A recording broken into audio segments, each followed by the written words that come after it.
बोला पुंडलिका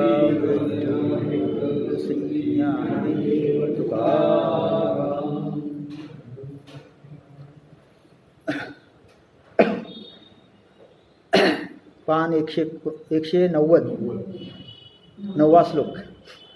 सुरण मित्रार उदासीन मध्यस्थ द्वेषबंधुषु साधुस्वपीच पातेषु समबुद्धीर विशिष्यते.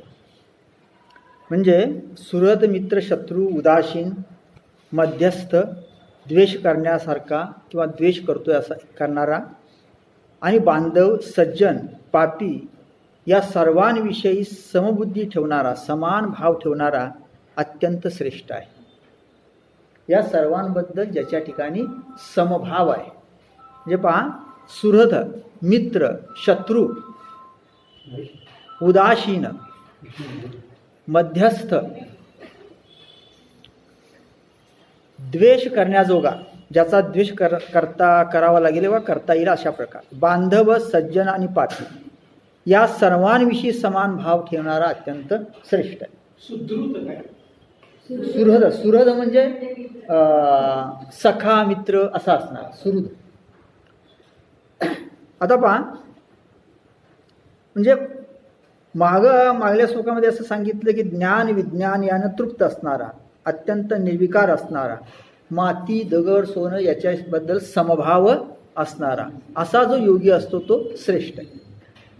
इथं म्हणतात सुहृद मित्र शत्रू म्हणजे ज्याच्याबद्दल सख्यत्व आहे अशा प्रकारचा, जो आपला मित्र आहे अशा प्रकारचा, मित्र होऊ शकेल अशा प्रकारचा, आणि शत्रू म्हणजे शत्रू आणि मित्र. थोडक्यात काय, शत्रू आणि मित्र यांच्याबद्दल समभाव असला पाहिजे. योग्यांच्या ठिकाणी या दोन्हीबद्दल समभाव असतो. म्हणजे त्याला शत्रू काय आणि मित्र काय दोन्ही सारखेच असतं. उदासीन उदासीन याचा अर्थ कोणत्याच गोष्टीबद्दल ज्याला असतानाही अशा प्रकारचा वैराग्यपूर्ण पूर्ण उदासीन, संसाराबद्दल पूर्ण अनासक्ती ज्याच्या अंतःकरणात आहे अशा प्रकारचा.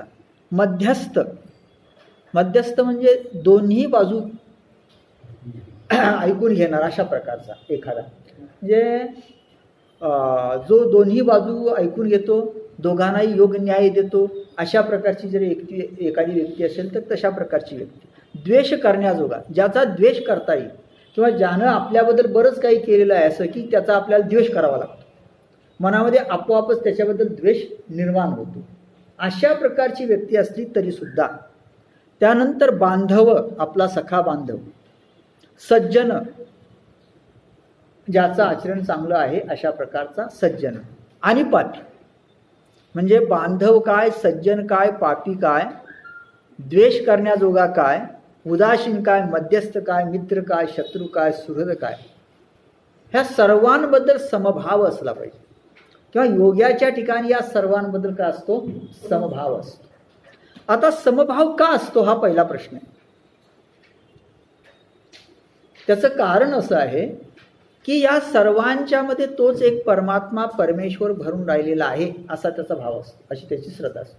आणि सर्वांमध्ये जर एकच परमेश्वर परमात्मा भरून राहिला असेल, तो एकच आत्मा असेल, तर कुणाबद्दल द्वेष असणं कारण नाही, कोण जवळचा असं म्हणण्याचं कारण नाही आणि कोणी दूरचा असं आहे म्हणण्याचं कारण नाही.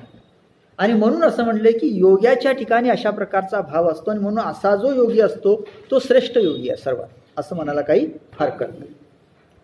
म्हणजे समत्व दृष्टी जी आहे ती समत्व दृष्टी या ठिकाणी अतिशय महत्त्वाची, हे आपण लक्षात घेतलं पाहिजे. मागं हेच पुन्हा सांगितलेलं आहे, सुखदुःखाबद्दल समत्व, शीतोष्णाबद्दल समत्व, म्हणजे कोणत्याही गोष्टीबद्दल त्याच्या अंतःकरणामध्ये कोणत्या प्रकारची विचलित अवस्था निर्माण होत नाही, तो विचलित होत नाही. शत्रू आला तरी त्याला तो नमस्कारच करतो आणि मित्र आला तरी सुद्धा त्याला तो काय करतो, नमस्कारच करतो. पहा, ह्याचं उत्तम उदाहरण म्हणजे वारीमध्ये आपण सगळ्यांना माऊलीच म्हणतो. जरी बाजूला बसला चोर असला तरी चोराला काय म्हणतो आपण, माऊलीच म्हणतो, कारण तो आपल्याला माहिती नसतो चोर, आपण त्याला काय म्हणतो, माऊली म्हणतो. म्हणजे त्या सगळ्यांना आपण जसं माऊलीच्या रूपात पाहतो, तसं इथं हा योगी काय करतो, सर्वांना त्या आत्मरूपात पाहतो. त्याच्या दृष्टीने तो परमात्म्याचंच रूप आहे. त्यामुळे त्याच्या दृष्टीने कोणी द्वेषी नाही, कोणी जवळचा नाही, कोणी दूरचा नाही, कोणी बांधव नाही, कोणी सज्जन नाही आणि कोणी पापी नाही. सर्वांच्या बद्दल त्याच्या ठिकाणी समबुद्धी असते. आणि असा जो कोणी योगी असतो तो श्रेष्ठ आहे असं या ठिकाणी भगवद्गीता सांगते, असं आपल्या लक्षात येईल. म्हणजे साधू कसा असतो, संत कसे असतात, योगी कसे असतात, ह्या ओळखण्याच्या काही खुणा इथं सांगितलेले असं आपल्या लक्षात येतं. भगवंतांनी वरती सांगितलंच की अरे अर्जुना, अशा प्रकारचा जो योगी असतो, ज्याला आपण योगी म्हणू किंवा संन्यासी म्हणू, कारण मागल्या श्लोकामध्ये सांगितलं योगी आणि संन्यासी दोन्ही एकच आहेत, तो ओळखायचा कसा याच्या काही खुणा मी तुला सांगतो. तर इथं ही खूण सांगितली, सर्वांबद्दल समदृष्टी ज्याच्या ठिकाणी आहे तो अत्यंत श्रेष्ठ अशा प्रकारचा योगी आहे असं म्हणायला हरकत नाही, तोच संन्यासी आहे असं म्हणायला काही हरकत नाही. आता पहा, ते तर सुहृद आणि शत्रू का उदासू आणि मित्रू. पहा त्या ठिकाणी मग तो आप्त आणि शत्रू का उदासू आणि मित्रू, अलिप्त असणारा आणि मित्र. अलिप्त असताना म्हणजे जो काही करत नाही तो. काही माणसं अशी असतात ते अलिप्त असतात. मित्र असा असतो तो संकटाच्या वेळी धावून येतो, तो अलिप्त नाही राहत, त्याला मित्र नाही म्हणता येत. संकटाच्या वेळी धावून येतो तो मित्र. आणि जो पूर्णपणे अलिप्त असतो, काही करत नाही, त्याला इथं उदासू म्हटले. काही माणसं अशी असतात, काही शेजारी पदरी अशी असतात पहा, कशातच जात नाही, केवळ आपल्या घरात, काही झालं तरी कुठंही जाणार नाही, काही करणार नाही, म्हणजे सर्वापासून कसे अलिप्त. तर असा अलिप्त असणार हा भावभेद विचित्र कल्पुकायचा. अशा प्रकारचा भावभेद त्याच्या ठिकाणी, विचित्र असा भावभेद त्याच्या ठिकाणी नसतो. म्हणजे हा आपला आप्त आहे, हा शत्रू आहे, हा अलिप्त आहे, हा मित्र आहे, अशा प्रकारचा विचित्र भाव त्याच्या ठिकाणी नसतो. त्याच्या दृष्टीने सर्व कसं असतं, परमात्म स्वरूपच असतं. तया बंधू कोण कायाचा, द्वेष्या कौन तयाचा. पहा, त्याचा बंधू कोण कोणाचा, त्याचा द्वेषू कोण असणार आहे. मीची विश्व ऐसा जयाचा बोधू झाला. माऊली सांगते पहा का, मीची विश्व ऐसा जयाचा बोधू झाला. माऊलीने फार सुंदर वर्णन केलं. मीच विश्व आहे असा ज्याचा बोध असेल, असा आत्मबोध ज्याला प्राप्त झाला असेल, त्याच्या ठिकाणी हा बंधू कुठला, हा द्वेष, हा आपला द्वेष करणारा कोण आहे, असा भाव असण्याचं कारणच नाही. म्हणजे बंधूही नाही आणि द्वेषही नाही, कारण संपूर्ण विश्व मीच आहे अशा प्रकारचा बोध त्याला झालेला असतो. जेव्हा अशा प्रकारचा बोध तुम्हाला होतो तेव्हा तुम्हाला कुठल्याही व्यक्तीबद्दल कोणत्याही प्रकारचा भावच निर्माण होत नाही. हा माझा जवळचा आहे, हा दूरचा आहे, हा शत्रू आहे, हा मित्र आहे असं म्हणण्याचं काही कारणच उद्भवत नाही. मीची ऐसा विश्व ऐसा जयाचा बोधू झाला. म्हणजे आत्मबोध त्याला असा प्राप्त झालेला असतो, मीच विश्वरूप आहे, संपूर्ण विश्वामध्ये मीच भरून राहिलेलो आहे, माझ्या व्यतिरिक्त जगात काहीच नाही. मग तयाची दिठी अधमोत्तम असे किरीटी. माऊली म्हणते मग असा जो कोणी असतो की ज्याचा विश्व मिची ऐसा बोधू जयाला झालेला आहे, त्याच्या दृष्टीनं मग हा अधम, हा उत्तम, हा हीन, हा श्रेष्ठ अशा प्रकारचा बोध असण्याचं कारण नाही, अशा प्रकारचा भेदभाव असण्याचं कारण नाही. काय परिसाचे कसवटी वाणी या की. पहा, परीस लागल्यानंतर लोखंडाला जे काही सोनं होतं ना, त्या सोन्यामध्ये हे उत्तम आणि हे हिनकसयुक्त अशा प्रकारचा भेद नसतो, ते उत्तम सोनच असतं. त्याप्रमाणे ज्याच्या ठिकाणी अशा प्रकारचा बोध झालेला आहे की संपूर्ण विश्वामध्ये मीच भरून राहिलेलो आहे, त्याच्या ठिकाणी हा अधम, हा उत्तम असा भेद असण्याचं काही कारण.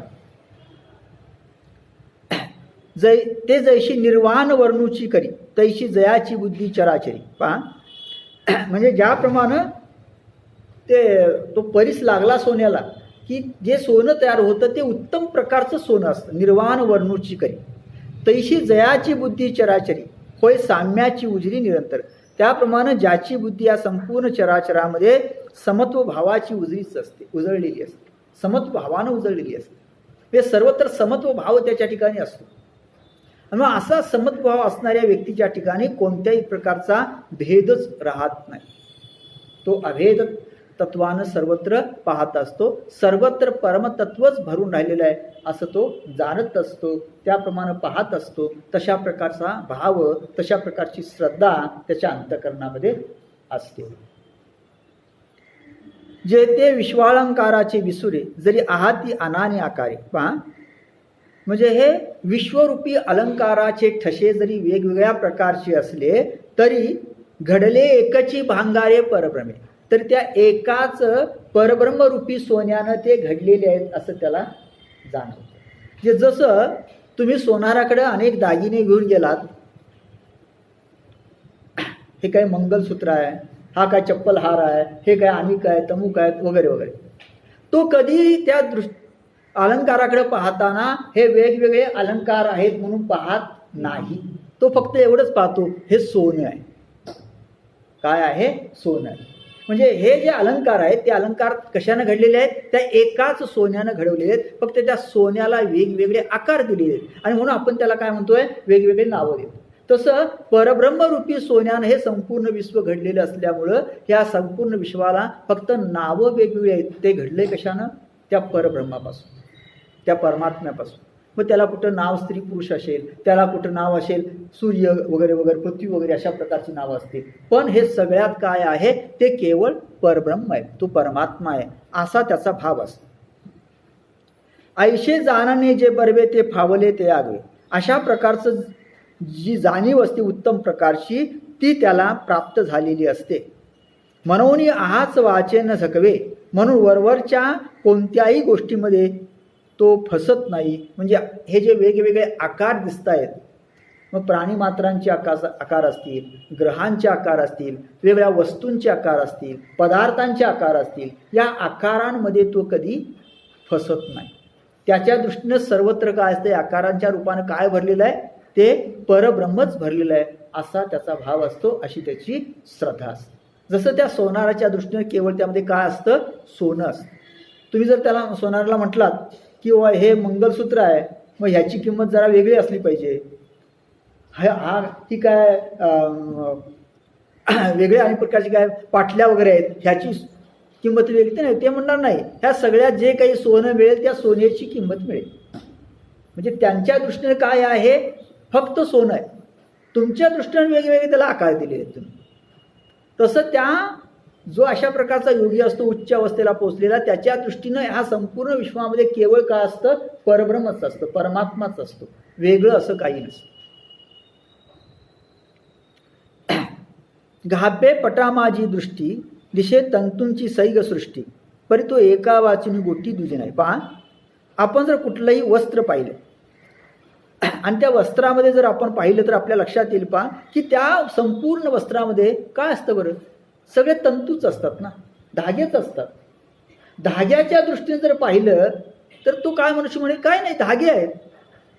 आपण काय करतो? ते वस्त्राच्या दृष्टीनं पाहतो. म्हणून आपण म्हणतो हे वस्त्र असं आहे, हे वस्त्र असं आहे, याचा रंग असा आहे, त्याचा रंग असा आहे, वगैरे वगैरे. जो केवळ धाग्याच्या दृष्टीनं बघेल तो म्हणेल काही नाही, याच्यामध्ये काय आहेत? कापसाचे धागे आहेत किंवा फक्त कापूस आहे, बस. तसं आत्मस्वरूपाचा ज्याला अशा प्रकारचा अनुभव आलेला आहे तो या संपूर्ण चराचर सृष्टीकडे पाहत असताना असं पाहत असतो की या संपूर्ण चराचर सृष्टीमध्ये कोण आहे? तो केवळ परमात्मा, परमेश्वरच भरून राहिले. म्हणून त्याच्या दृष्टीनं कोणी शत्रू नसतो आणि कोणी मित्र नसतो, कोणी जवळचा नसतो आणि कोणी दूरचा नसतो, कोणी परका नसतो. ऐशेनी प्रतिती हे गवशे. ऐसा अनुभव जयाते असे तोची समबुद्धी ह्या नारशे नव्हे जाणे. अशा प्रकारची प्रतिती, अशा प्रकारचा अनुभव ज्याला प्राप्त झालेला आहे, असा अनुभव ज्याला आलेला आहे त्यालाच समबुद्धी प्राप्त झालेली असं म्हणावं, इतरांना नाही. म्हणजे अशा प्रकारचा अनुभव ज्याचा असेल त्याच्या ठिकाणी समत्व बुद्धी आहे असं समजावं, तो समत्व बुद्धीचा योगी आहे असं समजावं. अशा प्रकारची बुद्धी जोपर्यंत आपल्याची होत नाही तोपर्यंत आपण अशा प्रकारची योगी नाही असं समजायला काही हरकत नाही. म्हणजे इथं माऊली अत्यंत उच्च अशा योग्याची लक्षणं सांगत, ज्याला अशा प्रकारचा अनुभव आलेला आहे, जो या अनुभवामध्ये नुसता आलेला नाही, सतत रममान झालेला आहे. अशा प्रकारचा जो योगी असतो तो या ठिकाणी सांगितले, त्याचे लक्षण या ठिकाणी सांगितले. म्हणजे त्याच्या दृष्टीने शत्रू नाही, मित्र नाही, त्याला कोणी मारणारा नाही, त्याचा कोणी जवळचा नाही, आणि मारण्याची क्रियाही त्याच्या दृष्टीने होऊ शकत नाही, कारण तोच आहे फक्त जगात, दुसरा कोणीच नाही. जयाचे नाव तीर्थराव, पहा त्यात ज्याचं नाव तीर्थराव म्हणजे तीर्थराज असावं, म्हणजे तो तीर्थराजच असतो. तीर्थ म्हणून अनेक तीर्थांच्या ठिकाणी जाऊन तिथं स्नान करण्याची काही आवश्यकता नाही. अशी जर एखादी विभूती भेटली तर आपण काय करावं, तिथं नतमस्तक व्हावं. खऱ्या अर्थानं तो कोण असतो, तीर्थराज असतो. दर्शने प्रशस्तीशी ठाऊ, पहा तो दर्शन घेताच पूज्यतेला प्राप्त होतो. त्याचं दर्शन घ्यावं, त्याची पूजा करावी. म्हणजे असे जे महात्मे असतात ते अशा प्रकारचे असतात, अशा प्रकारचं सामर्थ्य त्याच्या ठिकाणी असतं. ते खरं तर दर्शनासाठी पात्र असतात, पूज्यतेला पात्र असतात, ते तीर्थांचे राजे असतात असं मला हरकत नाही. जयाचेनी संगे ब्रह्मभाव भ्रांतासई, माऊली असं म्हणते, त्याच्याबरोबर राहिल्यानं भ्रांत माणसाला सुद्धा ब्रह्मभाव निर्माण होतो. म्हणजे अगदी भ्रांत माणसाला सुद्धा त्याच्याबरोबर राहिल्यानं, त्याच्या दर्शनानं ब्रह्मभावाची म्हणजे ब्रह्मत्वाची कल्पना येते, अनुभव येतो. असं सामर्थ्य अशा योग्याच्या ठिकाणी असतं. केवळ तुम्ही त्याच्या सानिध्यात जरी राहिला, त्याच्याबरोबर जरी राहिला, तरी सुद्धा तुम्हाला ब्रह्मत्वाची प्राप्ती होऊ शकते. जयाचेनी बोलू धर्मोजी, त्याच्या बोलण्यामध्ये धर्म जगलेला असतो, धर्माला जीवन प्राप्त झालेलं असतं. म्हणजे अशी माणसं जी बोलतात ना, त्यांचं बोलणं सुद्धा धर्म जगेल, धर्माला जीवन प्राप्त होईल अशा प्रकारचं असतं. किंबहुना जगाला ते असा काही उपदेश देतात की जगामध्ये धर्म अविरत अखंडितपणे प्रचलित होतो. अशा प्रकारची काही माणसं असतात. दिठी महासिद्धी ते, त्यांची दृष्टी महासिद्धीला प्रसविते, म्हणजे त्यांच्या दृष्टीतून महासिद्धी निर्माण होतात. म्हणजे पहा, धर्म जपतो, त्यांनी पाहिलं की त्या दृष्टीतून केवळ महासिद्धी निर्माण होतात. म्हणजे ज्या व्यक्तीकडे ते पाहतील ना, त्या व्यक्तीला अनेक प्रकारच्या सिद्धी देण्याचं सामर्थ्य अशा योग्याच्या ठिकाणी असतं. मी अशी काही माणसं पाहिलेली आहेत की समोरच्या माणसाकडे त्यांनी फक्त पाहिल्यानंतर समोरच्या माणसाचा अज्ञाचक्र काय झालेलं आहे, जागृत झालेलं आहे, आणि त्याला समाधी अवस्था प्राप्त झाली. फक्त पाहिलं की.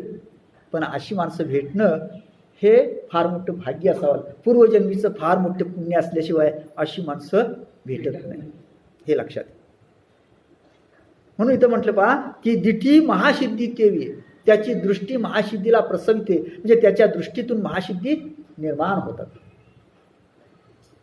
देखे स्वर्ग सुखादी खेळू जायचं, पहा स्वर्ग सुख वगैरे त्याच्या दृष्टीने खेळ असतो, ते हवे त्याला स्वर्ग सुख देतात जाता जाता. एवढंच नव्हे, माऊलीने एका ठिकाणी मोक्षाची सोडी बांधी करी. आम्ही सहज मोक्ष काय सहज कुणालाही देतो आणि कुणाकडून घेतो, काय विशेष नाही. मोक्ष म्हणजे मोक्ष सुद्धा आमच्या दृष्टीने काही विशेष नाही. अशा जे महात्मे असतात त्यांच्या दृष्टीनं मोक्ष काय, स्वर्गसुख काय, आणि सिद्धी काय, महासिद्धी काय, वृद्धिसिद्धी काय, हा त्यांच्या हातचा मळ असतो, ते हवे त्याला देऊ शकतात. अशा प्रकारचं सामर्थ्य अशा योग्याच्या ठिकाणी असतं, त्याला प्राप्त झालेलं असतं. उपाय जरी आठवला चित्ता तरी ते आपली योग्यता. असा जो पुरुष असतो ना, तो सहज जरी आठवला, म्हणजे त्याचं सहज जरी आठवण आपल्याला झाली तरी आपली योग्यता, ती आपली योग्यता तो दुसऱ्याला देतो. म्हणजे सहज जरी त्यांचं स्मरण आपण केलं तरी त्या पुरुषाची योग्यता आपल्याला मिळते. माऊलीचं तुम्ही सहज स्मरण केलं तरी सुद्धा मोक्ष मिळतो. म्हणजे आपली योग्यता ते काय करतात, समोरच्याला देतात, आपल्या शिष्याला देतात, जे त्यांची आठवण करतात, स्मरण करतात त्यांना देतात. हे असो तया ते प्रशंसिता लागू होती. आणि जर त्याची प्रशंसा केली, त्याचा गौरव केला तर अनेक प्रकारचे लाभ प्राप्त होतात. पहा, योगी युंजित सततमात्मानं रहसी स्थितः एकाकी यत चित्तात्मा निराशिर परिग्रह. आता पहा, मन व इंद्रियास शरीर ताब्यात ठेवणारा योगी युंजित सततमात्मानं. दुसरं निरीच्छ आणि संग्रह न करणारा एकाकी यतचित्तात्मा. आणि एकट्याने म्हणजे एकांतात बसून आत्म्यात नेहमी परमात्म्याला लावणारा असा जो योगी असतो तो श्रेष्ठ असतो. म्हणजे पहिली गोष्ट सांगितली, मन इंद्रियासह शरीर ताब्यात ठेवणार. म्हणजे इथं हा योगी कसा असतो, मन आणि इंद्रिय यांच्यासह त्यानं काय केलेलं असतं, शरीर ताब्यात ठेवलेलं असतं. शरीरावर नियंत्रण असतं. म्हणजे मनावर नियंत्रण असतं, इंद्रियांवर नियंत्रण असतं आणि त्याचबरोबर शरीरावर नियंत्रण असतं. पुन्हा तो कसा असतो, निरीच्छ असतो, कुठल्याही प्रकारची इच्छा नसते. दुसरं अशी ही संग्रह न करणारा, कुठल्याही प्रकारचा तो संग्रह करीत नाही. अशा योगाने काय करावं, एकाकी यतचित्तात्मा, एकट्यानेच एकांतात बसून आत्म्याला नेहमी परमात्म्यात लावावे. एकांतात बसून काय करावं, आत्म्याला नेहमी परमात्म्यात लावावे. म्हणजे आत्मस्वरूपाचं सतत काय करावं, ध्यान करावं. पण ते कुठं, एकाकी बसून. हा शब्द महत्त्वाचा आहे. एकांतात बसून, जिथं कुठल्याही प्रकारचा उपद्रव होणार नाही अशा ठिकाणी बसून. म्हणजे मागं जी अवस्था सांगितली तुम्हाला की अशा योगी असतो त्याला अशा प्रकारची अवस्था प्राप्त होते, एवढी उच्च प्रकारची. ती उच्च प्रकारची अवस्था प्राप्त होण्यासाठी साधन काय, ती कशी प्राप्त होते, त्यासाठी काय करावं लागतं, हे या श्लोकात सांगितलं. पहिली गोष्ट आहे, मन इंद्रियासह शरीर काय करणं, ताब्यात ठेवा. पहा, पहिल्यांदा मन ताब्यात पाहिजे, मग इंद्रिय ताब्यात राहतात, आणि इंद्रिय ताब्यात आली की शरीर ताब्यात राहतं. म्हणजे त्याचा एक क्रम आहे, मन, इंद्रिये आणि शरीर. आता उलट क्रमाने जाता येत, पहिल्यांदा शरीर, नंतर इंद्रिये, नंतर मन. तुम्ही कोणता क्रम स्वीकारता तुमच्यावर अवलंबून आहे. मन ताब्यात आलं, इंद्रिय आपोआप ताब्यात राहते. इंद्रिय ताब्यात राहिली, शरीर ताब्यात राहील. कारण मनाच्या प्रकाशामुळंच इंद्रिये म्हणजे शरीर काय करत असतं, भोग्य वस्तूकडे जात असतं, त्याचं चिंतन मनन करीत असतं, असं आपल्या लक्षात येईल. म्हणून पहिल्यांदा मन ताब्यात पाहिजे, नंतर इंद्रिय आणि नंतर शरीर. पुन्हा निरीच्छ असलं पाहिजे, कोणत्याही प्रकारची अपेक्षा, इच्छा असता कामा. हे अतिशय महत्त्वाचं. तुम्हाला योगी अवस्था अशा प्रकारची प्राप्त व्हायचं असेल तर पहिल्यांदा मन हे निरीच्छ केलं पाहिजे, इच्छा असता कामा नये कोणत्या प्रकारची. इच्छा फार वाईट आहे. इच्छा माणसाला सतत पळवत असते, ते लक्षात येईल. आणि इच्छा कधी संपत नसते, इच्छा कधी संपत नसते. आपण मरण पावलो तरी संपत नसते, मेल्यानंतर सुद्धा संपत नसते. काही माणसांना मेल्यानंतर सुद्धा अमुकच प्रकारचा नैवेद्य लागतो, म्हणजे इच्छा शिल्लक असते की नाही. इच्छा फार वाईट. आणि इच्छेमुळे दुसरा जन्म घ्यावा लागतो. जोपर्यंत तुमच्या इच्छा संपत नाही तोपर्यंत जन्म संपत नाही, आणि जन्म आला की मृत्यू आलाच. म्हणून निरीच्छ असलं पाहिजे. याचा अर्थ असा की कमीत कमी इच्छा असाव्या. त्याचा अर्थ इच्छाच करायची नाही म्हणजे काय, तहान लागलं तर पाणी प्यायची इच्छा करायची नाही का, करायची. कमीत कमी इच्छा असाव्या, जेवढ्या आवश्यक आहेत तेवढ्याच. आणि हळूहळू जेव्हा आपण आपलं जसं वय वाढत जातं तेव्हा आपल्या इच्छा खरं तर कमी झाल्या पाहिजेत. पण आपलं उलटं आहे, आपल्या इच्छा वाढत जातात. नाही, हळूहळू काय झाल्या पाहिजे, त्या कमी झाल्या पाहिजे. अशी निरीच्छ अवस्था प्राप्त झाली पाहिजे. संग्रह न करणाऱ्या योग्याने संग्रह करायचा नाही कोणत्याही प्रकारचा. म्हणजे हे पाहिजे, ते पाहिजे, अमुक पाहिजे, तमुक पाहिजे वगैरे काही संग्रह करायचा नाही. तरी सुद्धा आपल्याला दिवस काढता येतो, लक्षात घ्या. आपण उगीच म्हणतो हे सगळं मला पाहिजेच आज, त्याशिवाय दिवस जात नाही, तसं काही नाही. मी एक संदेश पाहिले, शिवाजी पेठेवर जे काली माता मंदिर आहे ना, काली मातेचं मंदिर आहे, तिथे ते राहायचे, त्यावरती त्यांची सोय केली. तर ते हिमालयात जायचे 6-6 वर्षांनी, 6-6 महिन्यांनी परत यायचे. काय होतं, एक साधी वळकट होती, त्या साध्या वळकटीवर ते हिमालय फिरून यायचे, 6-6 महिने प्रवास करायचे, दुसरं काही नसायचं. हे लक्षात येईल. आपण 2-3 दिवसाची ट्रिप काढायची म्हटलं तर त्या गाडीमध्ये एवढं काही भरतो, काही विचारू नका, आणि मग आपण ट्रिपला जातो. तेच वारीमध्ये पहा, काही नसतं तरी पण दिवस निघतो, आरामात निघतो, काहीच नसतं. आहे त्या अवस्थेमध्ये. म्हणजे संग्रह नाही करायचं. संग्रह न करणं ही एक चांगली वृत्ती आहे. संग्रह नाही याचा अर्थ आसक्ती नाही, असा त्याचा अर्थ होतो. म्हणून कमीत कमी सोयी सुविधांमध्ये दिवस कसा काढावा हे लक्षात आलं पाहिजे, हे आपण शिकलं पाहिजे. आणि जेव्हा तुम्ही अशा प्रकारे शिकताना हे करायला, तेव्हा तुमच्या लक्षात येईल की आपल्याला एक समाधान असतं, निवांत असतो. जेवढ्या वस्तू आपल्या जवळ आहेत तेवढं समाधान कमी आहे, आणि जेवढ्या वस्तू आपल्याकडे कमी आहेत तेवढं समाधान जास्त आहे, हे लक्षात येईल. आणि म्हणून असं म्हणता येतं की संग्रह न करणारा योगी असला पाहिजे. कमीत कमी संग्रह करा, जेवढं आवश्यक आहे तेवढंच, जेवढं पाहिजे तेवढंच, अति नको. तिथं गीतेला एक सांगायचं आहे सांसारिक माणसासाठी की कोणत्याही प्रकारचा अतिरेक करू नका, कोणत्याही प्रकारचा अतिरेक करू नका. संग्रह करता करता एवढा प्रयास करू नका, एवढी धावपळ करू नका की धावपळ करता करताच अटॅक येईल, हार्ट अटॅक येईल आणि आपण निघून जाऊ. एवढा संग्रह नको, हे लक्षात घेतलं. संग्रह न करणारा अशा प्रकारचा येईल. त्याने एकट्यानेच एकांतात बसून आत्म्याला परमात्म्याकडे लावा, एकांतात बसावं आणि ध्यान करावं. इथं ध्यान कसं करायचं ते सांगितलं. एकांतात अशा प्रकारच्या मनाची अवस्था अशी असली पाहिजे की मन इंद्रिय शरीर ताब्यात असली पाहिजेत, निरीच्छता असली पाहिजे, संग्रह कोणत्याही प्रकारचा करायचा नाही, आणि अशा प्रकारे एकांतात बसून आपण त्या आत्मस्वरूपाचं ध्यान करा. हा एकांत अतिशय महत्त्वाचा आहे, लक्षात घ्या.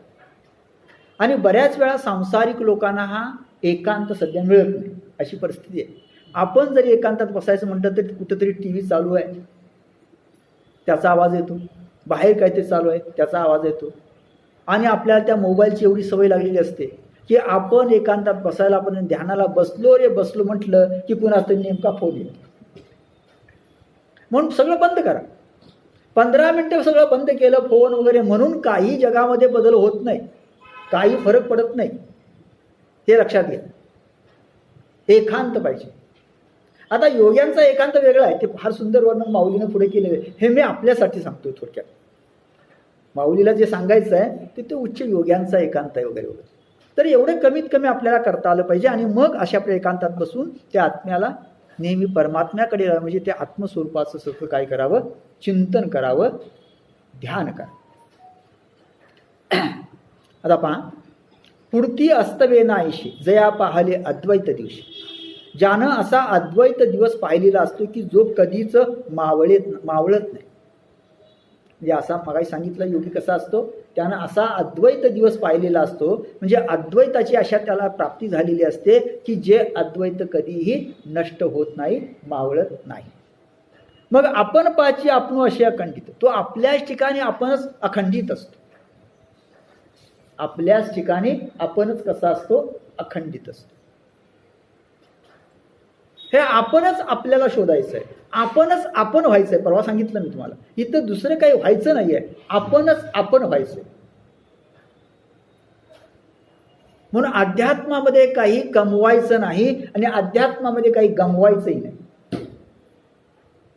अध्यात्मामध्ये काही कमवायचं नाही, कारण दुसरं काही मिळवायचं नाही, आणि गमवायचंही नाही आणि घालवायचंही नाही, असा अध्यात्म. म्हणून तो आपल्या ठिकाणी अखंडित असतो, आपल्या ठिकाणी रम्मान असतो, आपल्या ठिकाणी आनंदित असतो. ऐशिया दृष्टिया जो विवेकी पारता तो एकाकी, असा तो विवेकी पुरुष पूर्णपणे अद्वितीय अशा प्रकारचा असतो. सहज अपरिग्रहित जो तिही लोकी तोची मनवणी. या संपूर्ण तिन्ही लोकांमध्ये तोच आहे, आपणच आहोत, असा त्याचा भाव असल्यामुळं तो अपरिग्रही असतो. म्हणजे कुठल्याही प्रकारचा संग्रह करीत नाही. कारण संग्रह कशाचा करतो आपण, आपल्याहून वेगळ्या वस्तूंचा आपण संग्रह करतो. मगाशी सांगितले आपण, संपूर्ण त्रैलोक्यामध्ये विश्वामध्ये तोच भरून राहिला असेल तर संग्रह करण्याचा प्रश्नच येतो. त्याच्या दृष्टीनं दुसरी वेगळी वस्तूच नसते, तोच असतो. मग संग्रह कशाचा करणार. म्हणून कोणत्याही प्रकारचा संग्रह त्याच्या ठिकाणी नसतो. ऐशी असाधारणे निष्पन्नाची लक्षणे, अशी साक्षात्कारी पुरुषाची लक्षणे जी असतात असाधारण अशा प्रकारची, आपुलेनी भाऊसपणे श्रीकृष्ण बोले. भगवंताने ही अशा प्रकारे ती साक्षात्काराची लक्षणं त्या अर्जुनाला सांगितली. जो ज्ञानी याचा बापू, देखणे यांचा दिठीचा दिपू. हा श्रीकृष्ण कसा आहे पहा, माऊली वर्णन करते. जो ज्ञानी याचा बाप, ज्ञानी पुरुषांचा बाप, देखण्यांची दिठीचा दीपू, देखण्यांची जी दृष्टी असते त्याचा दीप प्रकाशक, म्हणजे ज्ञानी पुरुषांचा सुद्धा प्रकाशक असणारा, ज्ञानी पुरुषांचा बाप असणारा अशा प्रकारचा, जया दादुल्याचा संकल्प विश्वरची, ज्याचा समर्थ अशा प्रकारचा संकल्प विश्व निर्माण करतो. म्हणजे परमेश्वरानं फक्त संकल्प केला की झालं, विश्व निर्माण होतं. अशा प्रकारचा हा श्रीकृष्ण आहे.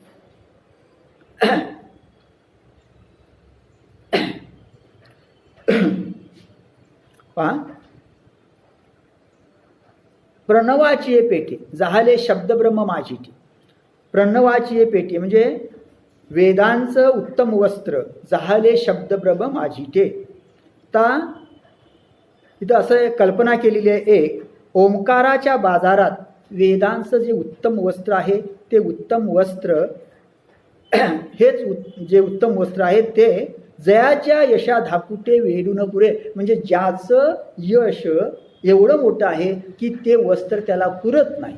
म्हणजे वेदांचं उत्तम वस्त्र सुद्धा ज्याच्या यशाला पुरत नाही, म्हणजे वेदांनाही ज्याचं वर्णन करता येत नाही असा त्याचा अर्थ, की वेदही ज्याच्या ठिकाणी नेती नेती असे म्हणून थांबले. म्हणजे ज्याचं यश एवढं आहे, ज्याचा पराक्रम एवढा आहे, ज्याचं सामर्थ्य एवढं आहे की वेदांचं हे मोठं वस्त्र सुद्धा त्याला लपेटू शकत नाही, म्हणजे वेद सुद्धा त्याचं वर्णन करू शकत नाहीत असा तो परमात्मा. जयाचेनी अंगिके तेजे अव रवी शशिष्य वनिजे. पहा, ज्याच्या अंगच्या तेजामुळं रवी आणि शशी, चंद्र आणि सूर्य यांच्या व्यापारांना, कर्मांना, तेजाला प्रतिष्ठा प्राप्त होते.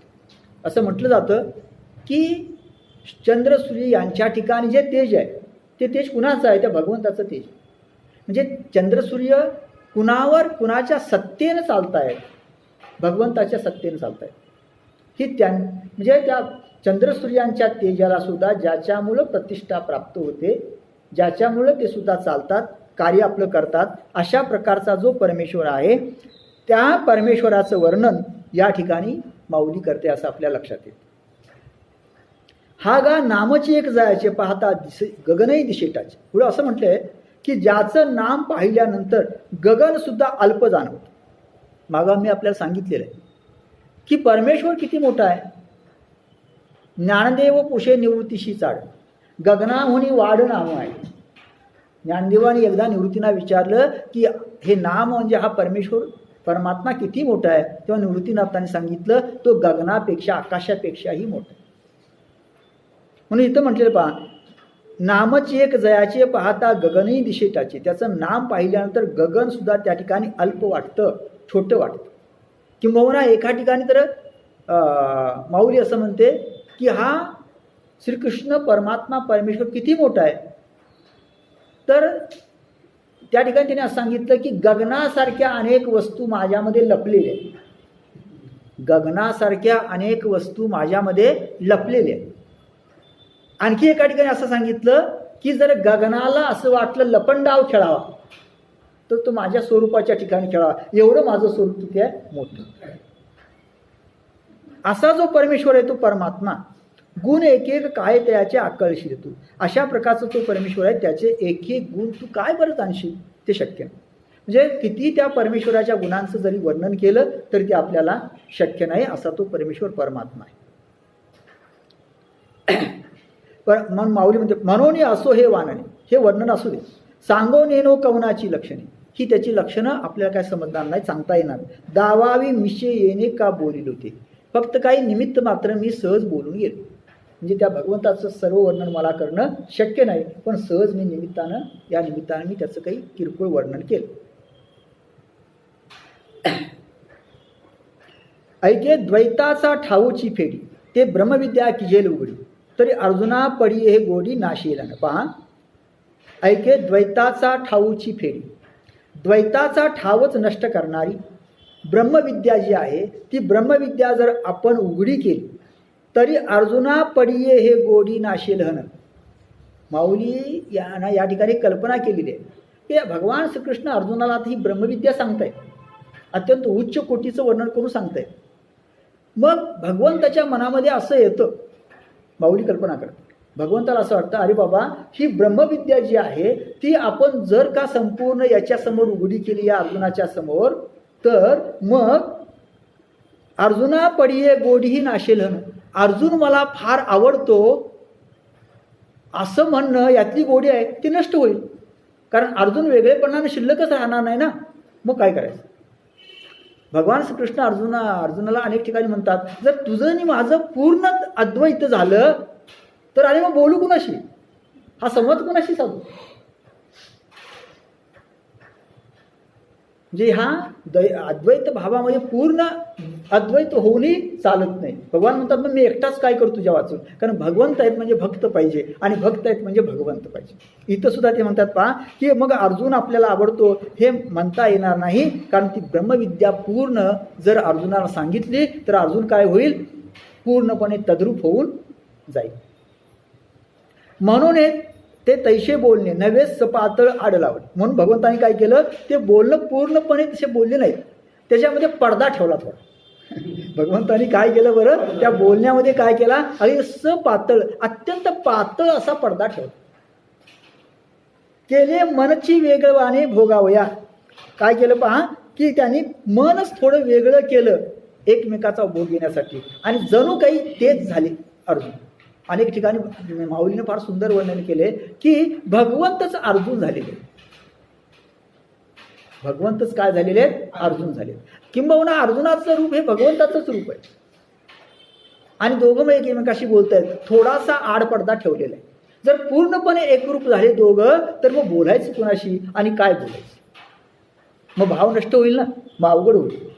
म्हणजे ही भक्ती जी आहे ना, ती भक्तीची जी एक प्रकारची हे आहे, म्हणजे जो पडदा आहे तो शिल्लक ठेवला आणि बोलणं केले, असं आपल्या लक्षात. म्हणजे इथं अर्जुनाबद्दल किती प्रेम आहे हे लक्षात येतं. अर्जुन आपलंच रूप आहे, पण ते पूर्णपणे आपल्याशी एकरूप झालं तर मात्र अवघड होईल. म्हणून त्याला थोडंसं काय केलं, त्याच्या ठिकाणी द्वैत ठेवलं. भक्तीमध्ये असं काल्पनिक द्वैत असतं. भक्तीमध्ये काय असतं, असं काल्पनिक द्वैत असतं. कारण भगवंताची भक्ती करायची म्हणजे थोडं द्वैत असावं लागतं. भगवंताशी एकरूप होऊन सुद्धा ही भक्ती चालूच असते. आधी होता संता संगी तुकया झाला पांडुरंगी. आधी होता संता संगी तुकया झाला पांडुरंगी. त्याचे भजन राहीना आणि मूळ स्वभाव जाईल. तो वैकुंठाला जरी गेला ना तरी त्याचं भजन नाही थांबले. भजन खरं तो एकरूप झालेला आहे. आता भजनाची काही आवश्यकता आहे का, काही नाही, पण नाही अशी अवस्था येते त्या अर्जुनाची आणि त्या भगवंताची, असं आपल्या लक्षात येईल. पहा जया सोहमभाव टकू. जर या ठिकाणी याला पूर्ण सोहमभाव प्राप्त झाला तर तो अडथळा निर्माण होईल भक्तीमध्ये. कारण पूर्णपणे आपण जर सोहमभावानं त्याच्याशी एकरूप झालो तर भक्ती होणार नाही. मोक्ष सुखा लागोनी रंकू. मग मोक्ष सुखासाठी जे रंक झालेले असतात, दीन झालेले असतात, त्याचे ढिकेचा झळे कळंकू लागेल तुझ्या प्रेमात. त्यांच्या दिठीची बाधा कदाचित तुझ्या प्रेमाला होईल. म्हणून भगवंतानी काय केलं, तो आडपडदा थोडा ठेवला. म्हणजे जे मोक्ष सुखासाठी रंक झालेले असतात, त्यांना मोक्ष पाहिजे, सारखं म्हणतो काय मोक्ष मोक्ष मोक्ष, अशा लोकांच्या दृष्टीचा कलंक या अर्जुनाला लागू नये म्हणून भगवंतानी काय केलं, हा थोडासा पडदा ठेवला आणि पूर्णपणे त्याचं ऐक्य होऊ दिलं नाही. इथं सांगायचं असं की जे म्हणतात ना सतत मोक्ष पाहिजे मोक्ष पाहिजे, भगवंताची एकरूपता पाहिजे, माऊलीला असं सांगायचं त्याच्याहून अधिक सुख देव आणि भक्त या नात्यामध्ये आहे. देव आणि भक्त या नात्यामध्ये आहे. म्हणून अर्जुनाचं हे नातं तसंच ठेवायचं आहे. त्याला मोक्ष तर द्यायचाच आहे, तो मोक्ष गेलेलाच आहे, पण तरीसुद्धा हे नातं मात्र कायम ठेवायचं आहे. म्हणून सोहमभाव अटकू. सोहमभाव हेच काय अडथळा आहे. कारण तुम्ही सोहमभावानं जर पूर्णपणे एकरूप झाला तर भक्ती नाही करता येणार. म्हणून इथला अडथळा काय आहे, सोहमभाव हाच इथला अडथळा आहे.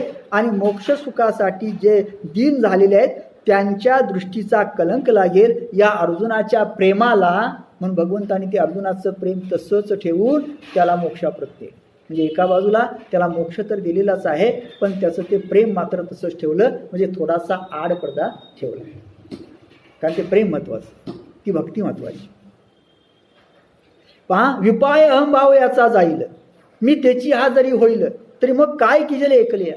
जर चुकून याचा अहंभाव पूर्णपणे गेला, त्या अर्जुनाचा अहंभाव पूर्णपणे गेला म्हणजे अर्जुन पूर्णपणे भगवंताशी एकरूप झाला.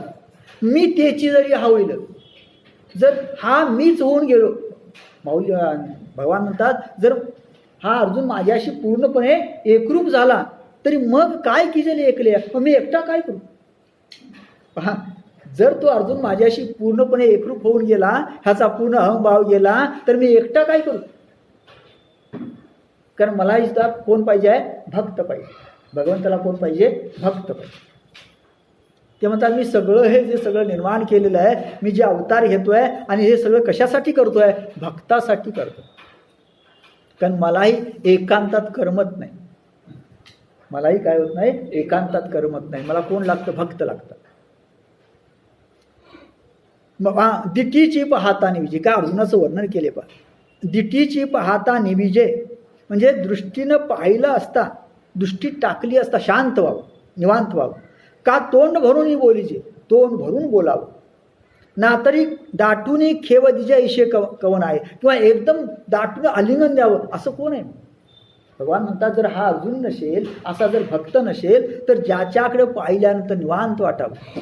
हा भक्त कसं आहे, म्हणजे त्या भक्ताकडे पाहिल्यानंतर भगवंताला सुद्धा काय वाटतं, निवांत वाटतं, शांत वाटतं. अर्जुन कसं आहे, असं आहे, ज्याच्याकडे पाहिल्यानंतर निवांत शांत वाटावं. का तोंड भरूनही बोलीचे, तोंड भरून बोलावं.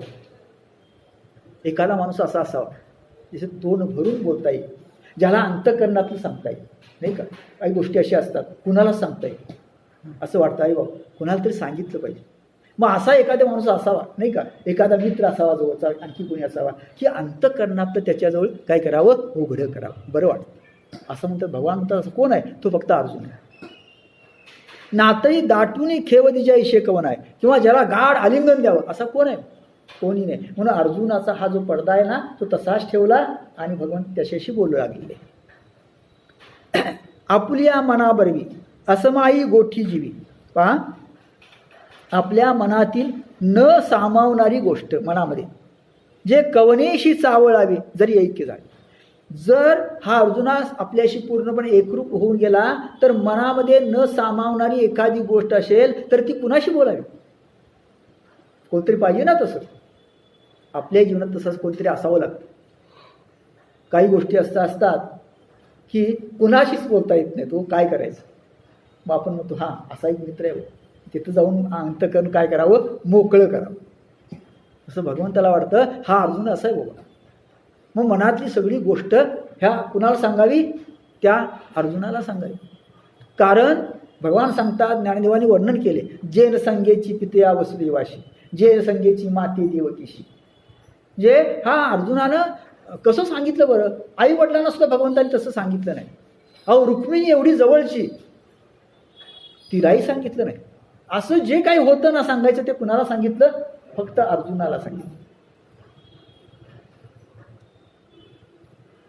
रुक्मिणी एवढी जवळची असून सुद्धा तीही न देके या प्रेमाचे सुख, हे प्रेम तिलाही मिळालं नाही. ते मिळालं कुणाला, अर्जुनाला नाही. हा असा अर्जुन. या काकुळती जनार्दने अन्नोपदेशाचे हताशने. मग भगवंतानी काय केलं, यासाठी या काकुळतीनं त्या भगवंताने अन्नोपदेशाचे हताशने, उपदेश करायचा परंतु तो वेगळ्या युक्तीनं करायचा असं ठरवून. म्हणजे उपदेश तर करायचा, पण अर्जुन आणि आपण हा काल्पनिक द्वैतभाव मात्र राहिला पाहिजे, अशा पद्धतीनं बोला माझी मनमने आलिंगू सरले. आणि मग त्या बोलण्यामध्ये मनाने मनाला आलिंगन देण्यासाठी भगवंत त्याच्याशी बोलू लागले. हे परिसता जरी कानडे, माऊली म्हणते, हे ऐकताना जरी कठीण वाटलं तरी सुद्धा, तरी जाण पार्थ उघडे. कृष्ण सुखाचे चिरुपडे होते ते का. माऊली म्हणते, हो अर्जुन म्हणजे कोण आहे, श्रीकृष्णाच्या सुखाचंच ते दुसरं रूप आहे. श्रीकृष्णाच्या सुखाचं दुसरं उघडं रूप आहे, प्रकट रूप आहे. एका ठिकाणी भगवान सांगतात, भक्त ही माझी रूपडी. भक्त माझं काय आहे, दुसरं रूपच आहे. तसं अर्जुन या ठिकाणी रूपच आहे. पहा हे असो वैशेचे शेवटी जैसे एकची वांझोटी मग ते मोहाची त्रिपुटी नाचू लागे. या ठिकाणी एक उदाहरण दिलेलं आहे सुंदर. मग भगवान श्रीकृष्ण हे अर्जुनाच्या प्रेमात इतके पडलेले आहेत, मोहात इतके पडलेले आहेत की त्याच्यासाठी ते नाचत आहेत त्या प्रेमाने. ज्याप्रमाणे एखादी वांझोटी स्त्री असावी आणि 60-70 वर्षानंतर चुकून तिला एखादं मूल झालं असावं चुकून, मग ती त्या मुलावर अति प्रेम करते, त्या मुलामध्ये अति गुंतून जाते ना, तशी अर्जुनाची अवस्था झालेली. त्याप्रमाणे त्याच्या ठिकाणी ती मोहाची त्रिपुटीच नाचू लागलेली आहे. त्या मोहात तो गुंतून पडलेला आहे. असं अतोनात प्रेम त्या अर्जुनावर त्या भगवंताचं आहे. तैसे झाले श्री अनंता ऐशे जरी मी न म्हणता तर तयाचा न देखता अतिशय येत. माऊली म्हणते जर असं न म्हणावं मी तर मग त्याचा अतिशय जो आहे तो कसा पाहता येईल. म्हणून मला असं वाटतं की अशा प्रकारे ते भगवान श्रीकृष्ण त्या अर्जुनाच्या मोहात गुंतून गेलेले आहेत, पूर्णपणे त्याला वश झालेले आहे. पाहे पा कवल नवल कैशे चोज. माऊली म्हणते पहा नवल काय आहे. ही भगवंताची आवड काही नवल कशी आहे पहा. उपदेशू केऊ ते झुंज. अहो इथं उपदेश कसला, इथं तर झुंज चालू आहे. म्हणजे इथं तर युद्ध चालू आहे. हे युद्ध बाजूला ठेवून भगवान काय करायला लागले, त्याला उपदेश करू लागलेले आहेत. माऊली म्हणते मला आश्चर्यच वाटतं. अहो काय उपदेश, काय झुंज, काय युद्ध. परिपुढे वालवाचे भोज नाचत असे. पण या ठिकाणी प्रीतीचं प्रेम जे आहे ते मात्र कौतुकानं भगवंत सांगत आहेत. म्हणजे भगवंत कौतुकाने या ठिकाणी नाचत आहेत आणि त्या अर्जुनाला सगळं काही सांगत आहेत. हा युद्धाचा प्रसंग आहे तो सुद्धा बाजूला ठेवले आणि अंतःकरणाचं जे जे काही आहे ते भगवान काय करू लागले, त्या ठिकाणी उघड करू लागलेले. आणि मग माऊली म्हणते खरोखर प्रेम असंच असावं. प्रेम कसं असावं, असंच असावं. आता पहा, आवडी आणि लाजवी, व्यसन आणि शिनवी, पिशे आणि न भुलवी तरी त्याची काय. काही लोकांचं प्रेम असतं जेवढ्याच तेवढं. काही लोकांचं प्रेम कसं असतं, जेवढ्याच तेवढं, त्याला प्रेम नाही म्हणता येत. ते म्हणतात पहा आवडी आणि लाज. एखाद्या गोष्टीबद्दल आवड आहे आणि पुन्हा आपण जर म्हणू लागलो की त्याच्याबद्दल लाज वाटते तर त्याला काही अर्थ नाही. एखाद्या गोष्टीबद्दल काय आहे, फार आवड आहे आणि आवड असताना ती गोष्ट प्राप्त करताना आपण असं म्हणत असू की मला लाज वाटते तर त्याबद्दल त्याला काही अर्थ नाही. त्याप्रमाणे व्यसन आणि शिनवी, एखाद्या गोष्टीचं व्यसन आहे आणि पुन्हा आपण जर एखादा माणूस मला ते कष्ट होतात ते करताना, नाही असं कधी होत नाही. व्यसन करताना कष्ट होत नाही. व्यसन करताना काय होतो, आनंद होतो. दारूचं व्यसन आहे समजा, त्याला दारू पिताना नाही कधी कष्ट होत, त्याला आनंदच होतो. म्हणून व्यसन आणि शिनवी असं कधी होत नाही. पिश्या आणि न भुलवी, जे वेडा आहे आणि भुलत नाही, ज्याला कुठल्याही प्रकारचा भ्रम नाही, हे शक्य नाही तरी त्याची काय, तर त्याला ते आहे म्हणण्यात काही अर्थ नाही. म्हणून भावार्थ तो ऐसा अर्जुन मैत्रीचा कुवास. पहा म्हणून भावार्थ असा आहे या ठिकाणी की अर्जुन हा मैत्रीचा आश्रम आहे. म्हणजे मैत्री असावी तर या अर्जुनाबरोबर असावी. मित्र कसा असावा, अर्जुनासारखा असावा. की सुखे शृंगारलिया मानसा दर्पण होतो. पहा फार सुंदर उदाहरण दिलेलं आहे की सुखे शृंगारलिया मानसा दर्पण होतो. सुखानं शृंगारलेल्या मनाला पाहण्याचा तो आरसा आहे. आता आपण शृंगार करतो आणि आपण कसं दिसतोय तो कशात पाहतो बरं, आरशामध्ये पाहतो. पण समजा आपण मनानं शृंगारलेलो आहोत आणि मनानं शृंगारलेलं आपण कसं आहोत हे पाहायचं आहे, तर या लौकिक आरशाचा काय उपयोग नाही. त्याला आरसा कसला पाहिजे, अर्जुनासारखा पाहिजे.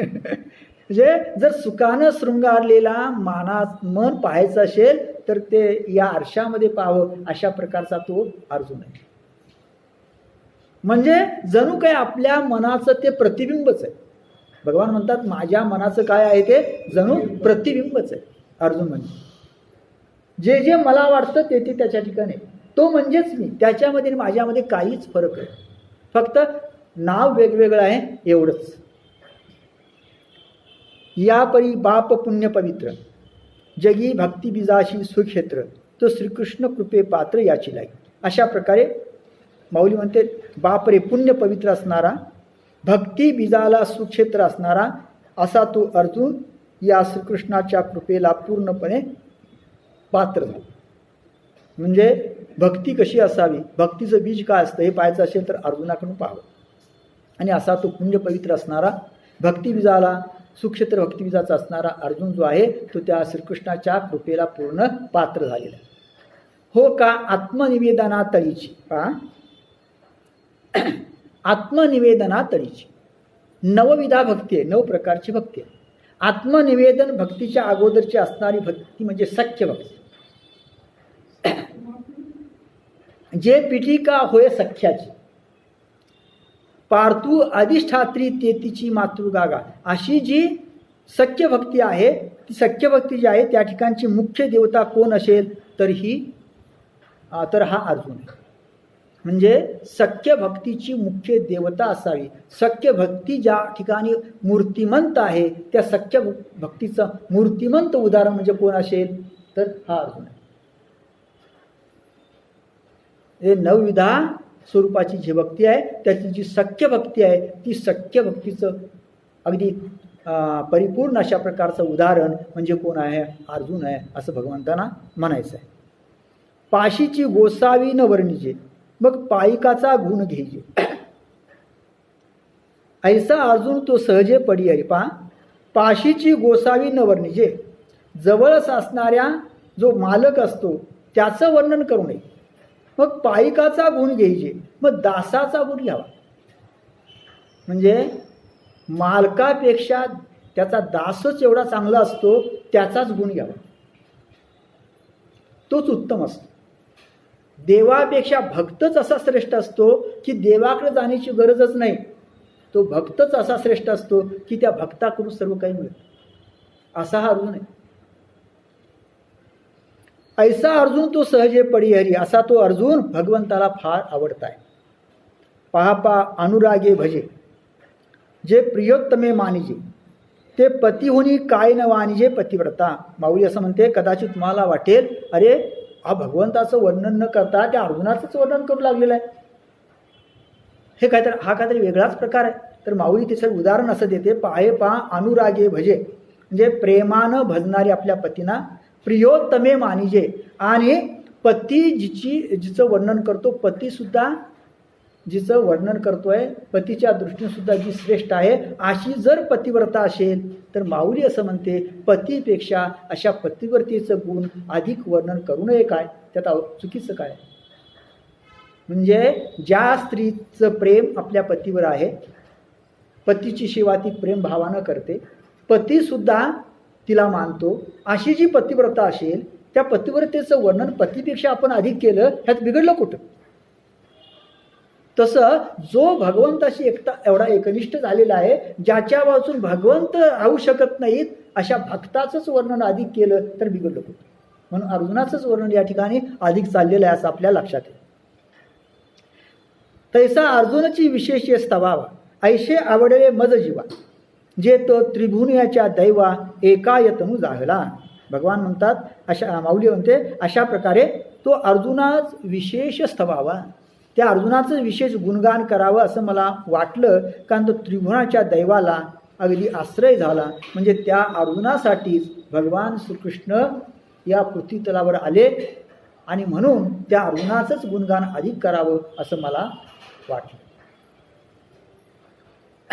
जयाच्या आवडीचे रिपांगे अमृती मूर्ती आवडी. पहा, ज्याच्या आवडीच्या आधीनतेमुळे, ज्याच्या प्रेमामुळे अमूर्त ही मूर्ती आवडली. अमूर्त असणारा परमेश्वर सुद्धा मूर्ती स्वीकारतो, म्हणजे साकार होतो. म्हणजे या अर्जुनासाठीच, ह्या अर्जुनाच्या आवडीसाठीच तो अमूर्त असणारा, निराकार असणारा, निर्गुण असणारा परमेश्वर काय झाला, साकार झाला, सगुण झाला आणि त्यानं अवतार घेतला. पूर्णाई परिलागी अवस्था जयाची. पहा, पूर्ण असा तो परमेश्वर, त्याला सुद्धा या अर्जुनाची उत्कंठा लागली आणि या अर्जुनाला पाहण्यासाठी तो पूर्ण अवस्थेचा परिपूर्ण असणारा तो परमेश्वर परमात्मा साकार झाला, अवतार घेऊन त्या अर्जुनाला जणू काही पाहण्यासाठीच आला. म्हणजे पाहू तर आपला भक्त कसा आहे. जे इथं आपल्या असं लक्षात येतं की जणू काही त्या अर्जुनाला पाहण्यासाठी, आपला भक्ताला पाहण्यासाठी भगवंत वैकुंठाहून निर्गुण निराकार असताना सुद्धा साकार अवतार घेऊन आलेले आहे. असा हा गुण आहे.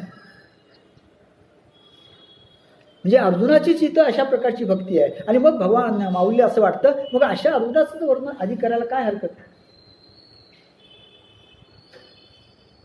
म्हणजे इथं आपल्या असं लक्षात येतं पहा की माऊली भगवंताचं वर्णन बाजूला ठेवून कुणाचं वर्णन करते, अर्जुनाचं वर्णन करते. कारण अर्जुनच श्रेष्ठ, अर्जुनामुळेच अशा प्रकारचे भगवंत या ठिकाणी अवतीर्ण झाले आणि मग त्यामुळंच आपल्याला हे सगळं मिळालं. समजा भगवंत अर्जुनच नसता तर, अर्जुन नसतात तर भगवद्गीता निर्माण झाली नसती, भगवद्गीता निर्माण झाली नसती तर ज्ञानेश्वरी निर्माण झाली नसती, आणि ज्ञानेश्वरी निर्माण झाली नसती तर आज आपणही एकत्र आलो नसतो, नाही का.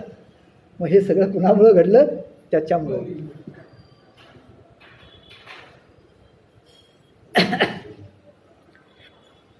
तो श्रोते म्हणती दैव कैशी बोलाची हवा, काय नादा ते हन बरव जिनोनी आली. मग श्रोते म्हणले वा वा वा, कैशी बोलाची हवा. माऊली काय बोलते आहे, तुमची वर्णन शैली काय आहे, असं श्रोते म्हणू लागले. नादा ते हन बरव, जणू काय नाद ब्रह्माला हे सौंदर्य जिंकून आलेलं आहे अशा प्रकारचं आपलं बोलणं आहे, असं समोरचे श्रोते म्हणू लागले. नाही, माऊली बोलते आहे, श्रोत्यांनी म्हटले अति वारी वा, सुंदर बोलणं आहे आपलं, असं माऊलीच्या बोलण्याचं काय केलेलं आहे या ठिकाणी कौतुक केले. अहो नवल नोहे देशी, मराठी बोलीचे तरी ऐशी. पहा या ठिकाणी नवल काहीच नाही, नोहे देशी, देशी मराठी भाषेमध्ये सुद्धा अशा प्रकारचं बोलणं चाललं. म्हणजे हे काही संस्कृतमध्ये बोलणं नाही, असं म्हणण्याचं कारण असं की त्यावेळा जो काय अध्यात्म सांगायचा तो संस्कृतमध्ये सांगण्याची प्रथा होती. पण श्रोते या ठिकाणी म्हणाले अरे वा, ही तर देशी मराठी भाषा आहे आणि तसुद्धा हे बोलणं कसं आहे, अप्रतिम आहे, अत्यंत सुंदर आहे. वाने उमटताये आकाशी साहित्य रंगाची, जणू काही साहित्याचे अनेक प्रकार आकाशामध्ये निर्माण होत आहेत, प्रकार ठसे निर्माण झालेले आहेत. म्हणजे अनेक प्रकारच्या साहित्यासह, साहित्यिक गुणांसह माऊली या ठिकाणी बोलते आहे, याचं श्रोत्यांना कौतुक वाटतं आहे. जणू काही साहित्याचे अनेक रंग आकाशामध्ये निर्माण झालेले आहेत असं या ठिकाणी श्रोते म्हणतायत. म्हणजे श्रोत्यांनी या ठिकाणी पोचपावती माऊलीला दिलेली आहे.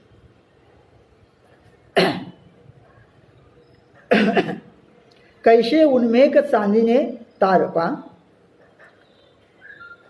कैशे उन्मेघ चांदीने तार, म्हणजे ज्ञानरूप चांदणं जे आहे स्वच्छ असं पडलेलं आणि भावार्थू पडेगार, म्हणजे या ठिकाणी ज्ञानरूप स्वच्छ चांदणं पडलेलं आहे, त्या ठिकाणचं भावार्थ आहे, तो भावार्थाचा वर्षाव तिथं होऊ लागलेला आहे. आणि मग त्या श्लोकार्थ कुमुदिनी फार सावया होती, आणि मग त्या श्लोकरूपी अर्थरूपी चंद्रविकाशी कमलिनी त्या ठिकाणी विकसित झालेली आहे. म्हणजे अशी कल्पना केलेली आहे की अशी कल्पना आहे हे चंद्र विकसित कमळ असतं. चंद्र विकसित कमळ म्हणजे जेव्हा पौर्णिमेच्या चंद्रातील किरण त्या कमळावर पडतं रात्रीच्या वेळी, तेव्हा ते कमळ उमलतं, इतर वेळा नाही उमलत. मग माऊलीने अशी कल्पना केलेली आहे की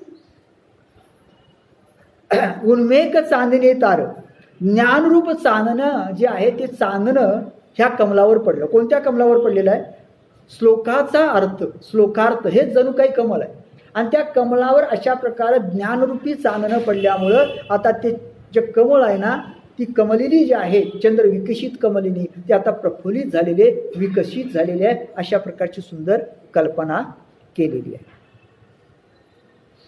चाडची निचाडा करी, पहा चाडची निचाडा करी, इथं निष्काम पुरुषाला सुद्धा चाड निर्माण होऊन इच्छा निर्माण होईल. म्हणजे हे सगळं ऐकावं असं कुणाला वाटेल, ज्याच्या अंतकरणात कुठल्याही प्रकारची इच्छा नाही अशा व्यक्तीला सुद्धा हे ऐकावं असं वाटेल, इथं बसावं असं वाटेल, त्याच्या मनामध्ये सुद्धा काय इच्छा निर्माण होईल.